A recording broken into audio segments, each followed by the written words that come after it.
Welcome to the After the Show Movie Podcast, brought to you by your hosts, Ascully and Cidtalk. We're addicted to movies. Are you?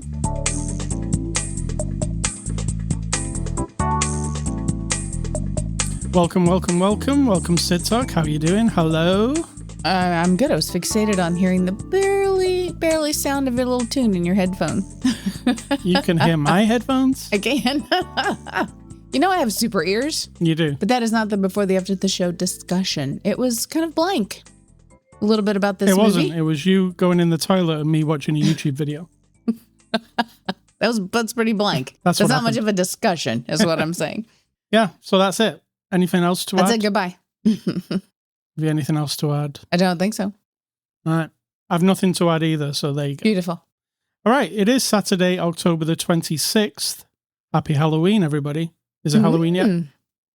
Not yet. No, it's Not yet. October 26th. I think you just said it all. I'll just keep saying it every week until it happens. Aye. All right. It's Saturday, October the 26th. This is After the Show, a movie review podcast. Every week we look at a new movie. And on episode 862, we're looking at the movie The Substance. It's a 2024 release. You can watch it this upcoming Tuesday on streaming. It's rated R. And it's 2 hours and 21 minutes from the studio Mubi.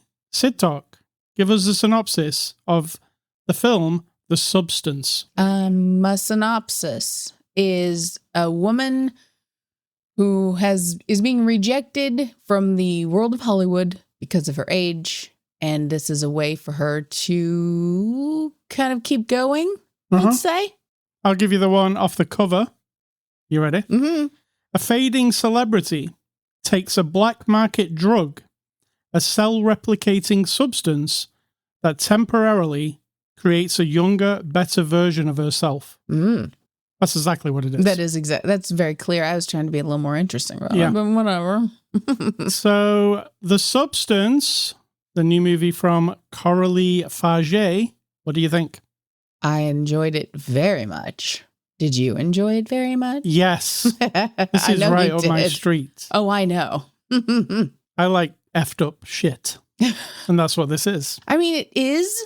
It and is. it isn't. I mean, it's I would got say a lot it of- is. There's a lot of people I would advise not to watch this. You reckon?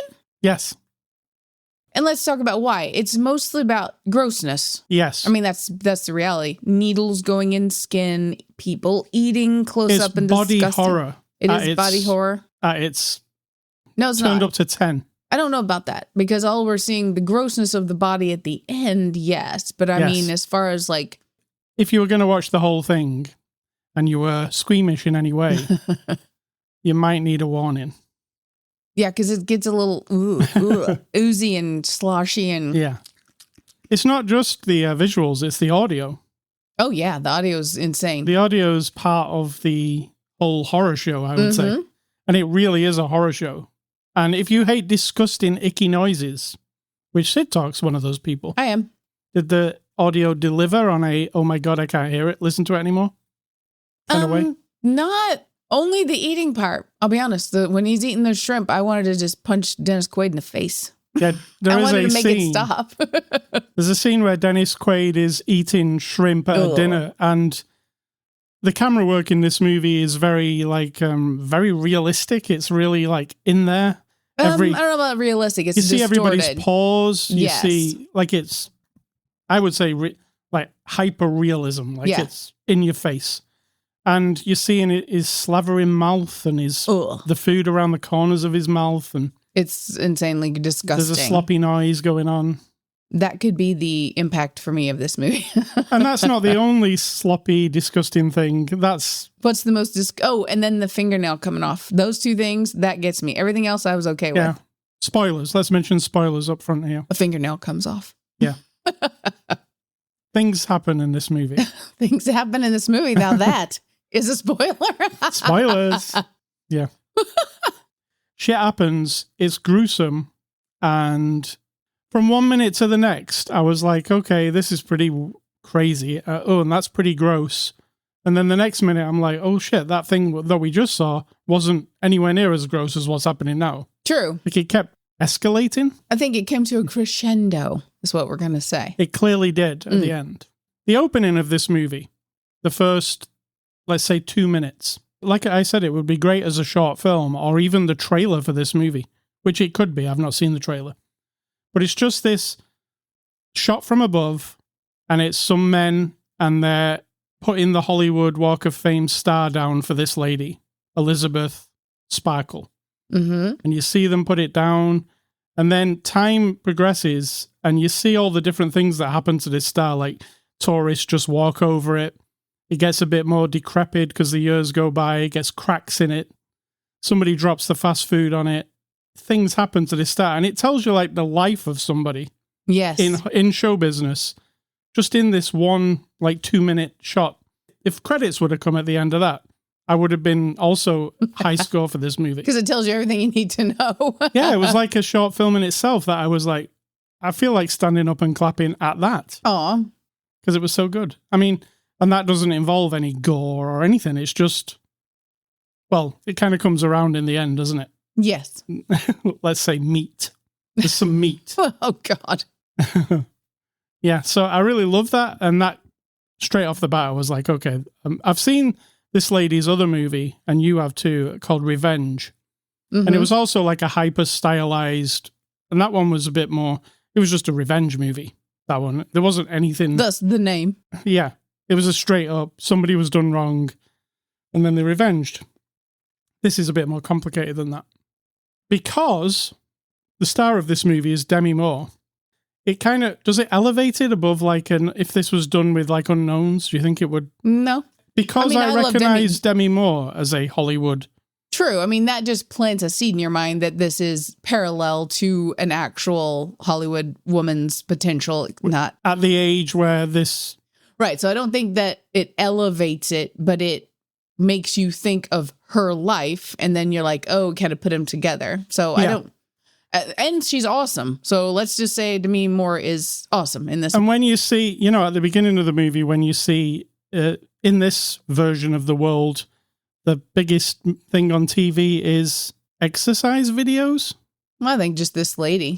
No, I just think it's her. Like, she's a famous. She's doing like a Jane Fonda workout, basically. Yes, that's what we're going for, is a Jane Fonda sort of parallel. And you could also then probably surmise that Jane Fonda had similar difficulties as an aging female person in Hollywood. And now in my mind, the opening sequence where you see Demi Moore, she's in a leotard, she's doing the thing to the camera, you know, come on everybody, jump it up.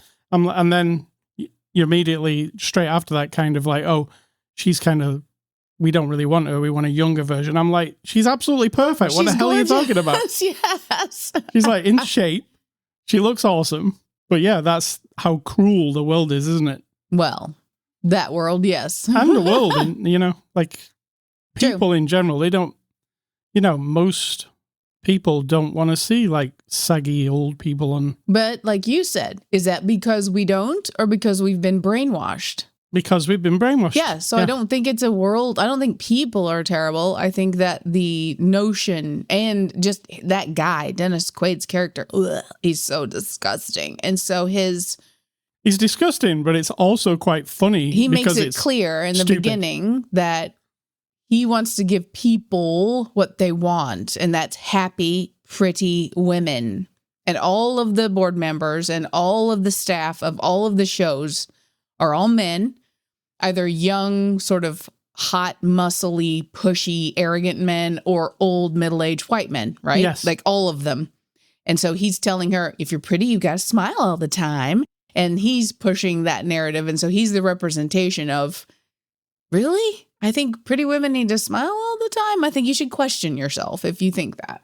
That's where it's going. So how does she discover it? She has a car wreck, and then she's in the hospital, and a nurse dude puts something in her pocket that says, this will change your life. And it's just a thumb drive with a little video and a phone number. And it's essentially a serum that can do the thing, like you said before. What did the box even said? Cell replication. Yeah. So it's very spelled out to you, the rules of the movie, from watching this little thumb drive that she watches on the TV. Yeah, and I love that. I love it. Yeah, it's not, there's nothing vague. It's like, hey, you're going to do this, and if you don't do this, it would be bad, right? So like the process is this. Follow the rules. You give yourself this injection. Mm-hmm. And then what happens is your body splits all of its cells, duplicates you, but a different version, a better version of you. So it's not like Demi Moore made younger. Like, we're not seeing a version of Demi Moore with a younger face replacement or anything like that. It's just a different actress, but a younger, quote unquote, better version of her. And it literally, you're not born from, it's not like a pregnancy. It's like, it just rips your back open and the whole person comes out. And also, it's not a thing that's separate to you. It's part of you. It's you, but they don't seem to have each other's minds really, but it's still you, right? So then you have to, every day, you have to give a little bit of injection of a serum that keeps you going. You have to eat this food stuff in a tube every day. And every 7th day, you have to switch back and forth. So one of them's laying on the floor unconscious while the other one's walking around in the world. 7 days, yeah. And then you have to do it. So the rule is, and it's made very clear, 7 days, absolutely no exceptions. Well, of course, the younger version decides she likes being young again and the attention and being famous again. And so she tries to extend that. And then the effect on the other one, and like you said, part of the inspiration is that painting, or the story of the painting. Yes. I forget what it's called again. It was Dorian Gray story. Yeah. Where the painting ages, you stay young. So you have to keep the painting in perfect condition. You have to keep it safe and all that. Otherwise, if the painting gets destroyed, you start to age. Well, that's kind of what's going on here. And at some point, Demi Moore gets a little bit disgusting, sadly. And I don't mean that just because they make her older. I mean... No, she's a wretched decay. Being. Yes, decay, yes. And then the body horror ensues.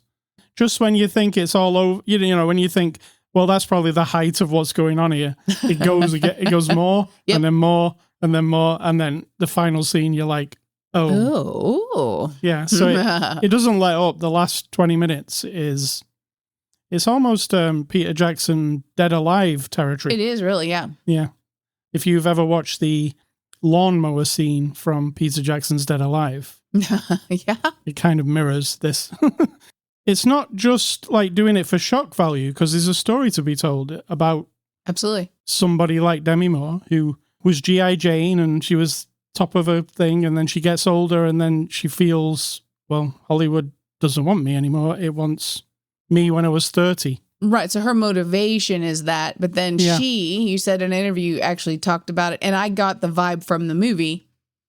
Like, it's also when we do our own self in the world, and if some people split apart, like I become a drug addict because I'm not good enough for the world. But when I'm on drugs and I'm high and I'm drinking, or I'm what everyone else wants me to be, that's the better version of me. Right. And no one wants me. Not me, who I really am. And so as you watch the movie, Demi Moore doesn't value her own self, like herself in her 50s, right? She's like, she can't give her 7 days, when we find out in the beginning, she starts just sitting and watching TV all day. Like, she doesn't even feel like she has the motivation to go out in the world at all in her 7 days. And then the new version of her goes and gets the new job, replaces the old her, because nobody knows that it's her, by the way, in this in this other universe, and one old man that she meets in the restaurant who happens to be part of the thing says, you come to believe that you don't even deserve to live anymore. Like the old version of you. You might as well just be thrown right. in And I think that goes for not just the old, fat, ugly, I'm rejectable, but in life in general, people think that about, the face that they put on for other people. So I think it's fascinating. Also, a little detail I noticed was when the young one wakes up and then decides to do some home improvements. Yes. Just to keep the body like in its own little cupboard out of the way, like stick it in the closet out of the way. No, then we'll forget about it for a week. Yes. That's what she was doing, wasn't she? Oh, yeah. Like, I just want to be this lady, young, in a prime, at the top of her game. And I want to forget that thing over there, that disgusting corpse in there. But remember, and the guy, she keeps calling the company or whoever it is and saying, this isn't going right. Something's going wrong. And they keep, because she'll say to the person, she's doing this. And they're like, it's not she, it's you. Right. There is only one. You can stop this at any time. Yeah. You're doing this to yourself, basically. It's not her. You can't control her except she's you. Yeah. You made the decision to stay in the young body. Correct. You. Because there is no her. Yeah. Correct. It's just really well thought out. And the progress of how it goes from the moment she puts it in her, and it's gross from off the bat there. But I love movies that have like a period where you see how good it can be, and then progressively it slides down a slide. And this movie does that perfectly. Because you see, oh, look, she's a beautiful woman. She gets the job immediately. It's exactly what she wants.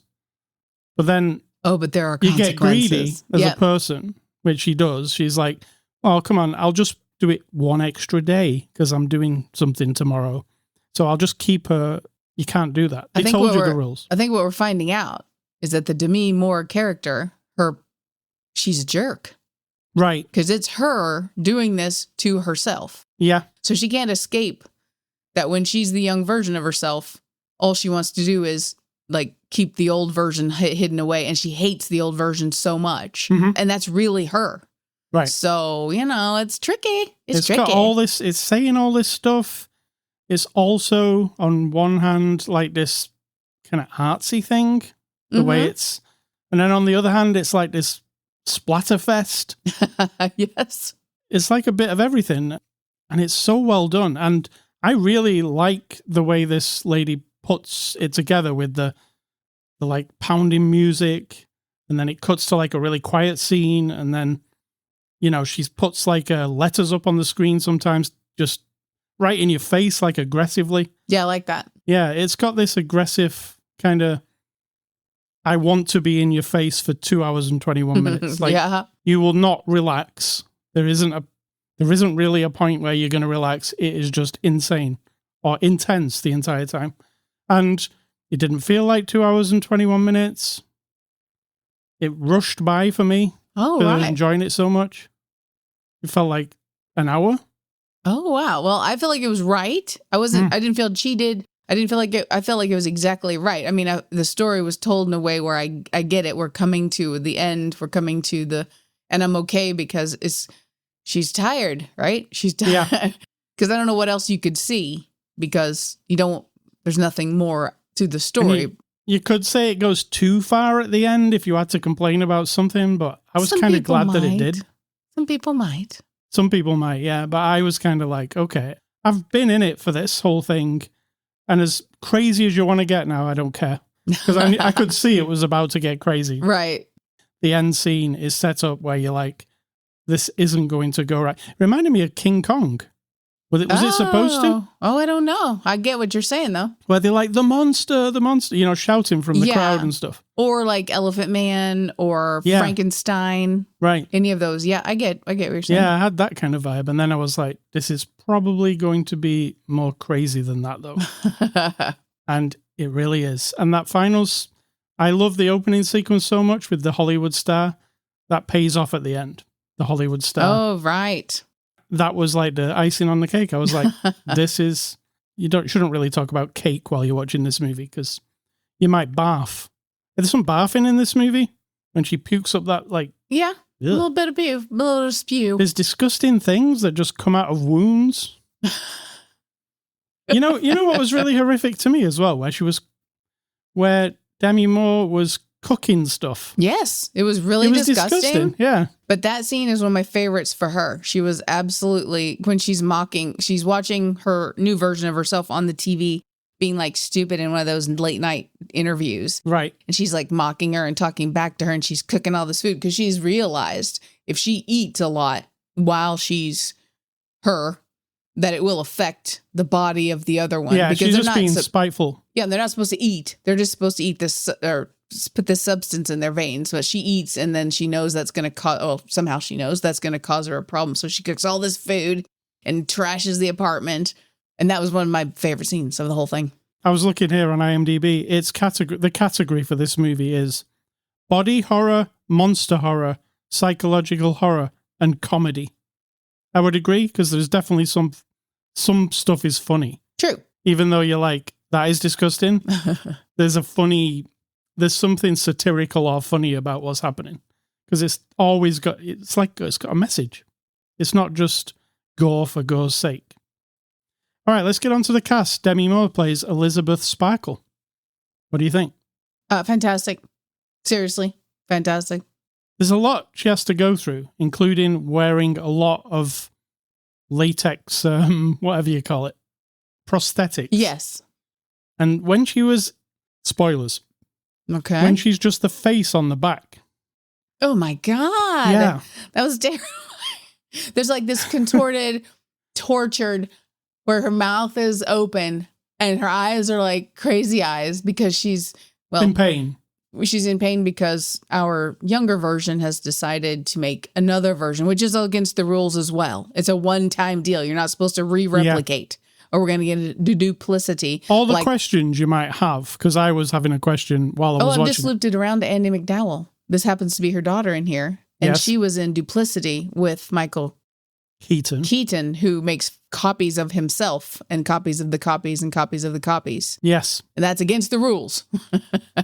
Yeah. So Demi Moore has to do a lot, including some actual acting, like not horror film kind of stuff. Like she's got to portray a lot, like how Absolutely. It's really good. What do you mean actual not horror stuff? Did you think she wouldn't be performing? What does that mean?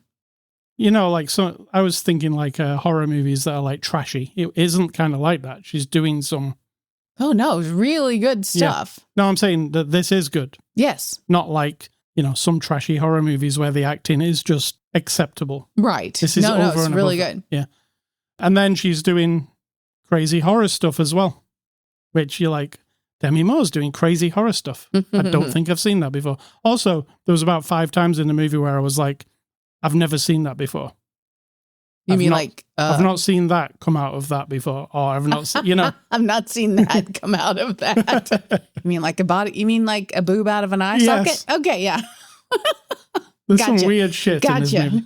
movie. You might think at the end of it, wow, that was crazy. But then when you actually think back on different moments, there are moments that might have just blew by you, but when you think about it, you're like, that is fucked.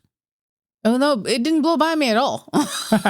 That one did not. I get it. All right, Margaret Qualley plays Sue, the younger version of Demi Moore. Well, not the younger version of her. The other version of her. Yes. What do you Younger, think? better, as they say. Yeah. And also, if you don't like nudity, this is not the movie. Get a lot of nudity, you get a lot of like aerobics, tight clothes and dancing. Crotches. And, yeah. Crotch. What do you think of Margaret Qualley? We saw her. Did we see her just very recently? Oh, yeah, we did. Kinds of Kindness. Yes. Yeah. Yes. I really like her. Mm-hmm. I've liked her since The Leftovers, which is one of my favorite TV shows. Oh yeah, she was the in daughter. that. I forgot about that. Yeah. Yeah. No, I like her. Yeah, she's excellent in this. I mean, she has a lot to do as well. Absolutely. You know, when she's first, let's call her born. Duplicated. She was born. Just like duplicated. Yeah. And then she has to, you know, it's like it's Demi Moore. It's the other version of her or something. And she knows what to do almost immediately, right? But she's they all seem to know how to inject things properly to veins and all that kind of There are no like stuff. detailed instructions though. They just know. They just know, yeah. So you have to kind of take some leaps sometimes. But she plays it in this, like, I was thinking about Margaret Qualley there. I was like, if they did like, you know, the Fembot thing. What's that movie? Valley of the Dolls, is it? Fembots? I thought that was from Austin Powers. It is, but where the Fembots came from. Is it Valley? No, Stepford Wives. Stepford Wives, right. She's got that vibe of her, like, where it's like something's removed from her. But she's true. just a person, like, you know? Because she isn't. She's just a blob of meat, I guess, in this movie. True. A better version of her, but really just born out of her, like a blob But of... is she? You see, that's the question. Yeah. I mean, yeah, I guess. So she does a good job anyway. She's very captivating, let's say. Absolutely. I mean, they were both excellent. I just feel like I am partial to Demi because I just think she's really, really... This was like, yes, let's see some more. You know? Yeah. And Dennis Quaid plays Harvey. He's the movie, like the TV executive who... Are we saying movie executive named Harvey? So you can all do your own calculations. I mean, they changed him to a TV executive. I know, but his name is Yeah. Harvey. Yeah, I mean, clearly that isn't a dig, right? But Yeah. he's disgusting, but in the right way. Dennis Quaid's doing a very good job of him. The way he stomps up and down the corridor in his metal shoes, put metal heels on him or something, and it makes you want to punch him every time you see him. He gets really close. Whenever he's like any dialogue to anybody, he's literally touching them almost. His face is in your face. And he's real loud and obnoxious and terrible. So you'd be like, I hate the character, but I really dig what Dennis Quaid, because he just took it, didn't he? And went like, fuck it, I'm going to make this guy disgusting. And horrible and hateable. Very hateable. Yeah. Directed by Coralie Fagit. And she's French lady who did the Revenge movie. And I love that Revenge movie. I remember that we watched that but didn't review it. Was it? I think it... Oh, it was I know for Halloween. You know why we watched it? Because Quentin Tarantino put it on his top 10 list of movies for that year. And you're a puppet of Quentin Tarantino? I'm a puppet of Quentin, yeah. I do always look at his list and go, if Quentin likes that, there's something on there that I'm probably going to like. You need to snivel when you say that. If Quentin likes it, I like so it. do I. Yeah, so that's why we watched that. And it was a good move. Thanks, Quentin. It was a good... So what do you think of this the directing? It is bold. It's bold, and it's no holds barred, as they say. No. And it's specific, and it is got a personal vibe. Now, the ultra close-ups and the sounds and the kind of film editing isn't new or anything, and it can feel excessive and pound at you, like pound. But as a whole, that means it's got a personality that comes from the director. It's supposed to be... I can see a director sitting in the editing room. I don't know this for a fact. I'm making it up. But with the person, and maybe the editor says, maybe we don't do the super close-up for like a whole minute and a half. And the director's like, nope, we're doing it. Yeah. That's how I envision. And, this part, it sounds too disgusting. Well, make it sound more disgusting. Yes, Turn exactly. It up. Like, this is what I want. So, yeah, I think she did an excellent job. And it's quite different to our other movie, Revenge. Even though Revenge it does have some of this style. It's very, like, neon lit. It's very bright, this movie, isn't it? Like, the colors are pumped up. And that movie is too. But it's just a very different... It's not what I would expect. After watching Revenge, this isn't what I would be thinking of. Like, oh, this will be a nice I have to remind myself of what Revenge was. So tell me. It was the lady out in the... She goes to the weekend retreat with the dudes. Is that the one? Okay. Yeah. Okay, yep. I thought that was it, but I thought that was something else, but I get you. No, that's it. You know what I'm saying? Yep. Yeah, she's a real badass, that woman. But it's not the same as this. Because this is it's a different genre, really, because Revenge isn't really a horror movie. It's just an action movie with blood in it. I think it's a bit horror. I mean, there's some disgusting, like, broken parts of bodies and stuff. Mm-hmm. Plus, I mean, she does die. And then she comes back for revenge. Yeah, it's kind of supernatural in a way. Yeah. So, you got that part of the horror world going on. All right, IMDB reviews. What are those? Those are reviews on a website called IMDB. And you like to find the 1 stars because that's the low end. And people are like, oh, this is a waste of my time. This was the worst movie ever made. All the high scores are A-bots or I-bots or whatever the hell they're called. And I'm just a weasel who's sitting in a theater typing a review. So... that's what they are. The people who got offended by this or whatever, they're probably in this list, aren't they? I don't know about offended. I think that term is thrown out around a bit much lately, but I know what you're saying. So number 1 says, The Substance is a movie that misses the mark on every level. What could have been a thought-provoking or unsettling experience turns into a gross-out fest that drags on for far too long. From the unnecessary scenes like the cringe-worthy tooth-pulling to the nauseating sound effects of eating. It's disgusting and should be banned. Okay. Disgusting should be banned. Got it. That was probably part of the idea. Got it. Second one says, I saw this movie yesterday with great anticipation. And the first 2/3 of the movie, my expectations were fulfilled. But then it turned into a splatter festival with absolutely no sense of credibility. The actors are good, but Dennis Quaid sucks. Incorrect. Because he was really... If the idea for him was to be super creepy and everyone wants to kill him, then yes, he did a perfect job. And then the last one says, this is without a doubt the worst movie ever made. Ever made. Right on. It's a classic. The performances, by all concerned, are fine, but the concept is dumb. I can't see why it gets any praise at all. The makeup effects are good. Well, there you go. That's why. But not great. In fact, the standard drops as the film progresses. The last 20 minutes are a splatterfest that it's downright awful. I can understand that if you're watching it along and then it goes that way, yeah, you might feel a little bit like, betrayed, but it's fine. He concludes with, if this is genuinely being considered one of the best films of 2024, then modern cinema is in a horrible state. So that's the reviews for this week. Thank you. We don't agree with you. Or I don't. I can't speak for you. So let's give this movie a score. I'm going to give The Substance an 8 out of 10. Oh, my goodness. That's right up there. I loved it. I think it's really, really clever, cool, disgusting, and noisy all at the same time. I might agree with you on this one. I'm going to go 8. Nice. Yeah. And the poster.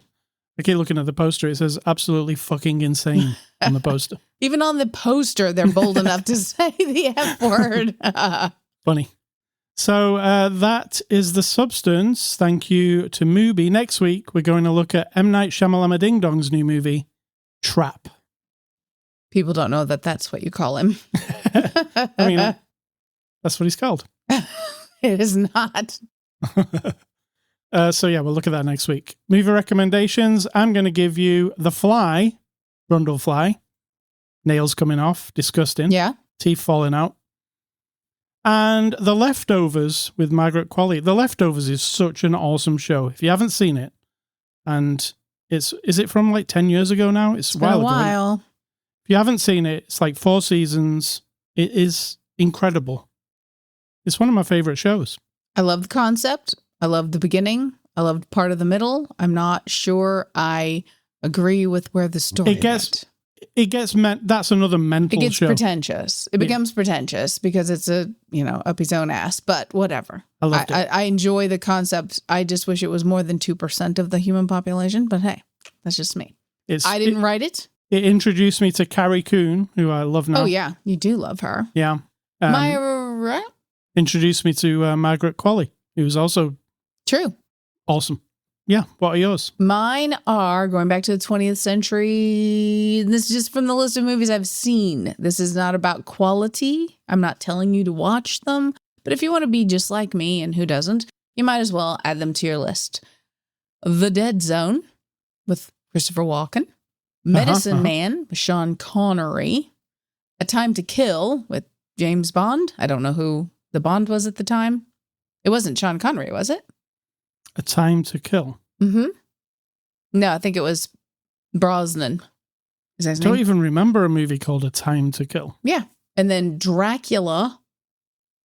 Just Dracula from the 20th century. Pick any of them. I've probably seen them all. And Bad Lieutenant. Not the crazy, what's his name? The original. Let me say, A Time to Kill is not a James Bond movie. Oh. It is Matthew McConaughey and Sandra Bullock. That is right. You're right. Well, am I thinking of A Time to Kill? I don't know. I was like, A Time to Kill? A Time to Die? Is that a song? No Time? But I've seen this. Matthew McConaughey. Yes. Got it. Yes. And Bad Lieutenant with Harvey Keitel. Yes. Which is effed up. Very weird. It's awesome. It's not really weird. He's just he's a bad lieutenant. That's what he is. Mm-hmm. I mean, if he's really far off the rails. He's a good lieutenant. He's bad. Yeah. He went off the rails in a really bad way. Yes. Yeah.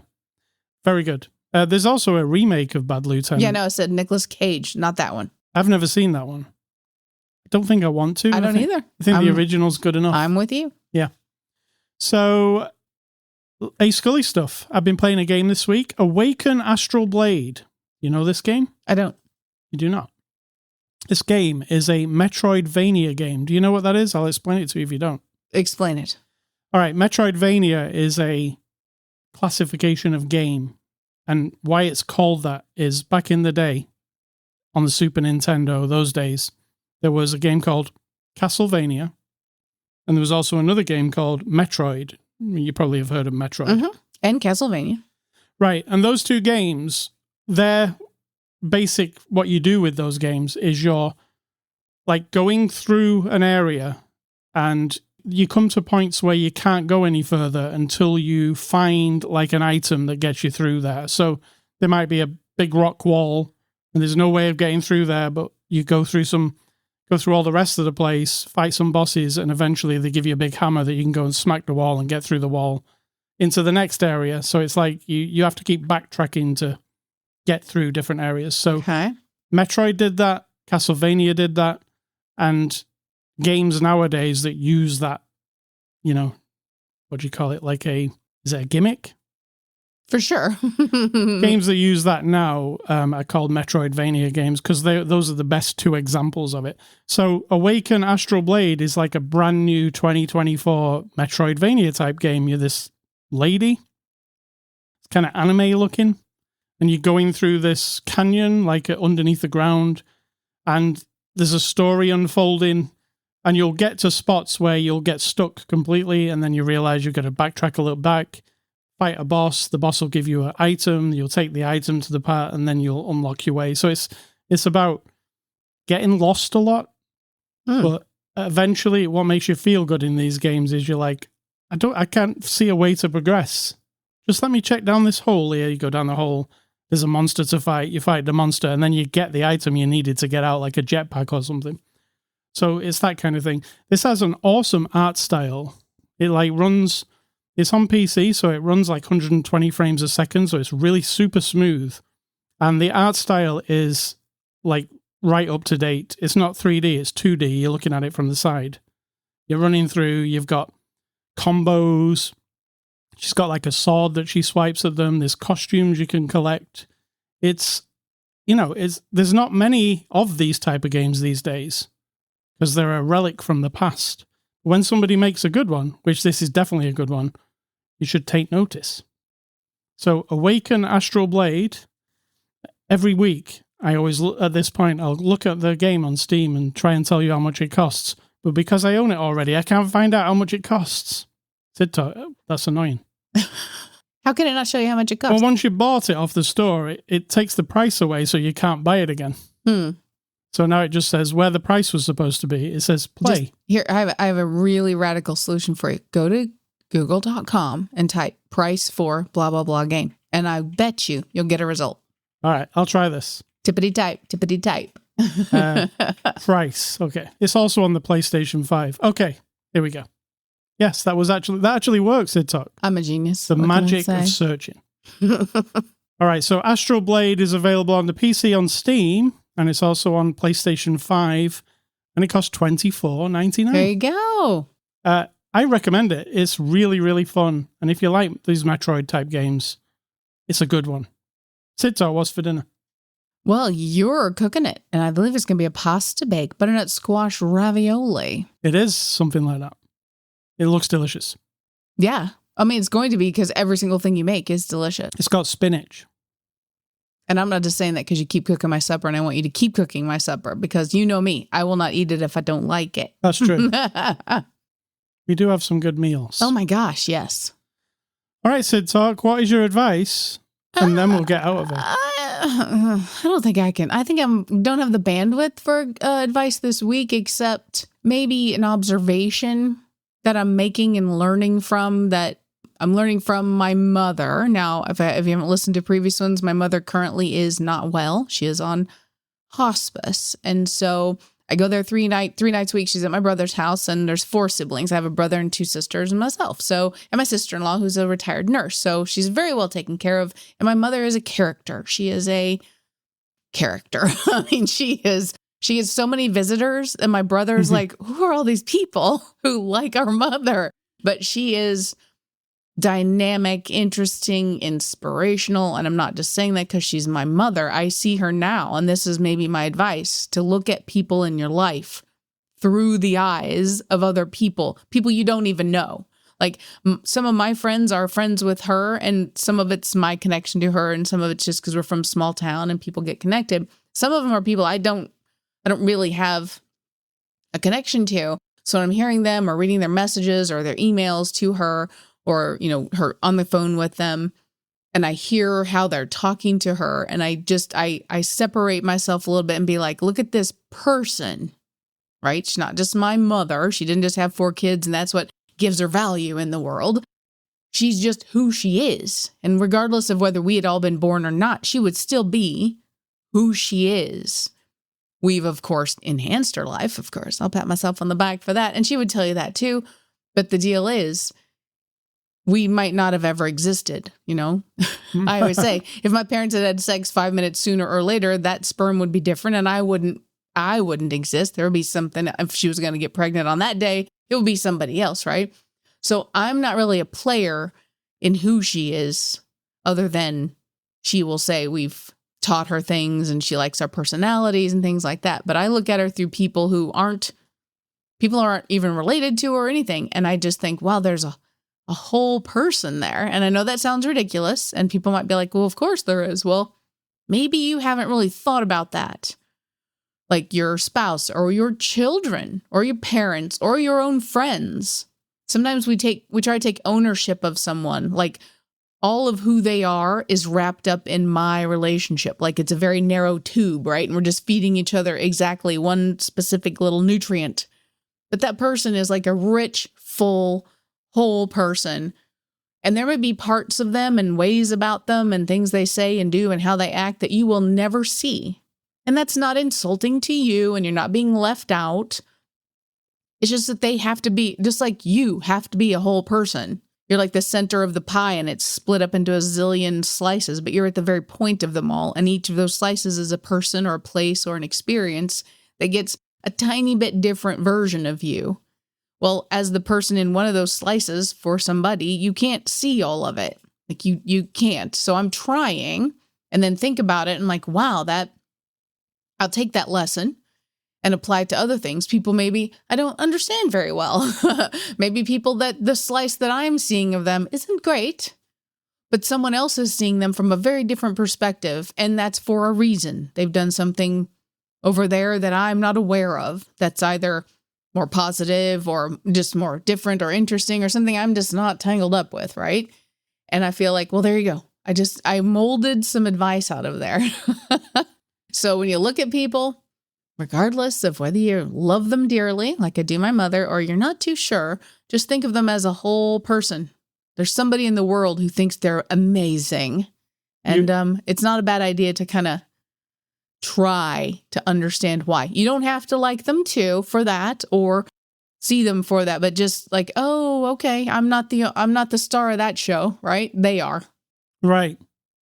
You had no advice, and then you had a lot of advice. I did. I figured it out in the end. All right, ascully.com. That's the place you can go. I'm playing some music. My brain doesn't put the music on.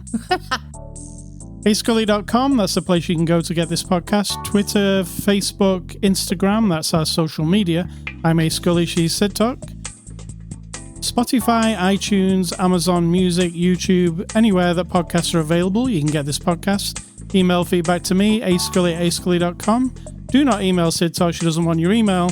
And stay classy, the substance. Are we going to give it a go? Going to try some of the substance? No, thank you.